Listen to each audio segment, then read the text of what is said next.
നമസ്കാരം. റാഫ്റ്റ് ഫുട്ബോളിലേക്ക് അവർക്കും സ്വന്തം. യൂറോപ്പിലെ ഡൊമസ്റ്റിക് സീസണുകൾ അവസാനിച്ചു.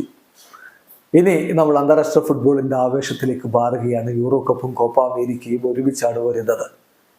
ഇനിയും കളികൾ തുടരുന്ന വളരെ കുറച്ച് താരങ്ങളേ ഉള്ളൂ. അതായത് യുവേഫ ചാമ്പ്യൻസ് ലീഗിന്റെ ഫൈനൽ ഉണ്ട്, അതുപോലെ കോൺഫറൻസ് ലീഗിന്റെ ഫൈനൽ ഉണ്ട്. കോൺഫറൻസ് ലീഗിന്റെ ഫൈനൽ നാളെയാണ്, ചാമ്പ്യൻസ് ലീഗിന്റെ ഫൈനൽ 1-ാം തീയതിയാണ്.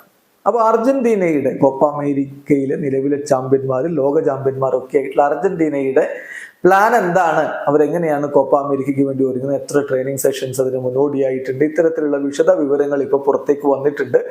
ഗാസ്റ്റ് നെഡൂല് അർജന്റീൻ മാധ്യമ പ്രവർത്തകൻ അത് റിപ്പോർട്ട് ചെയ്യുന്നുണ്ട്. ഇപ്പോഴും കളി തുടരുന്നത് അർജന്റീൻ ലീഗിലെ കളികൾ പുരോഗമിക്കുന്നുണ്ട് ഇപ്പോഴും. അതായത് ലാറ്റിൻ അമേരിക്കയിലെ ലീഗുകളൊക്കെ ഇപ്പോഴും കളി നടക്കുന്നുണ്ട് എന്ന് മാത്രമല്ല, അത് കോപ്പ അമേരിക്ക നടക്കുമ്പോഴും കളികൾ നടക്കും. MLS-ലും അങ്ങനെ തന്നെയാണ്. അപ്പൊ അവിടെ കളിക്കുന്ന താരങ്ങൾ മാത്രമാണ് ഇപ്പൊ അർജന്റീൻ ടീമിലേക്കുള്ളവർ സജീവമായിട്ട് കളിച്ചുകൊണ്ടിരിക്കുന്നത്. ബാക്കിയുള്ളവർ അധികവും വെക്കേഷനിലേക്ക് പോയി. അപ്പൊ നോക്കുക, അർജന്റീനയുടെ സ്ക്വാഡിൽ ഇപ്പോഴും ആക്റ്റീവ് ആയിട്ടുള്ളത് Franco Armani, Leo Messi, Nico Gonzalez, Lucas Martinez കോട്ട, ഇവരാണ് ഇപ്പോഴും കളി തുടരുന്നത്. അതിപ്പം അർമാനിയും ലിയോ മെസ്സിയും നമുക്കറിയാം, അവര് യൂറോപ്യൻ ലീഗുകളിലല്ല കളിക്കുന്നത്. അതേസമയം നിക്കോ ഗോൺസാലസും മാർട്ടിനസ് കോട്ടയും കോൺഫറൻസ് ലീഗിന്റെ ഫൈനലിനായിട്ട് വെയിറ്റ് ചെയ്യുകയാണ്. അത് കഴിഞ്ഞാൽ അവരും ദേശീയ ടീമിന്റെ കാര്യങ്ങളിലേക്ക് എത്തും. എന്നാൽ ഇപ്പോ വിശദമായിട്ട് എന്താണ് അർജന്റീനയുടെ ഒരു പ്ലാൻ എന്നുള്ളത് ഗാസ് നെഡൂല് റിപ്പോർട്ട് ചെയ്യുന്നുണ്ട്. അതിൽ പറയുന്നത് എങ്ങനെയാണ്, 6 ട്രെയിനിങ് സെഷനുകൾ ഇക്വഡോറിനെതിരെയുള്ള മത്സരത്തിന് മുന്നോടിയായിട്ട് അർജന്റീന നടത്തും. അതായത് കോപ്പ അമേരിക്കയ്ക്ക് മുന്നോടിയായിട്ട് ഫ്രണ്ട്ലി മത്സരങ്ങളുണ്ട്. അതിൽ ഇക്വഡോറിനെതിരെയുള്ള കളിക്ക് മുന്നോടിയായിട്ട് 6 ട്രെയിനിങ് സെഷനുകൾ നടത്തും. അതാണ് ഏറ്റവും പ്രധാനപ്പെട്ട പ്രിപ്പറേഷൻ. കോപ്പ അമേരിക്കയ്ക്കുള്ളവരുടെ പ്രധാന പ്രിപ്പറേഷൻ ആയിട്ട് അതാണ് കാണുന്നത്. ദെൻ ചിക്കാഗോയിലേക്ക് ജൂൺ 8-ന് ടീം ട്രാവൽ ചെയ്യും.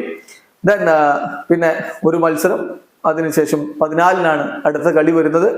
വീണ്ടും അവര് മയാമിയിലെ സ്റ്റേഡിയത്തിൽ തന്നെ ട്രെയിനിങ് നടത്തുകയും ചെയ്യും എന്നും പറയുന്നു. അതായത് പ്രധാനമായിട്ടും ബേസ് ആയിട്ട് എടുക്കുന്ന മയാമിയിലെ സ്റ്റേഡിയമാണ്.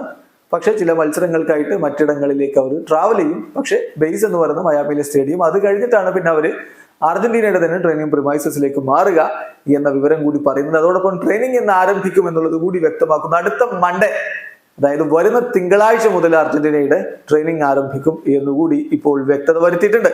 അപ്പോൾ അർജന്റീനയുടെ ഇക്വഡോറിനെതിരെയുള്ള കളിക്ക് മുന്നോടിയായിട്ട് 6 പ്രിപ്പറേഷൻസ് എന്ന് പറയുമ്പോൾ ഇക്വഡോറിനെതിരെയുള്ള കളി വരുന്നത് ജൂൺ 10-നാണ്. അതായത് ജൂൺ 9-നാണ് കളി.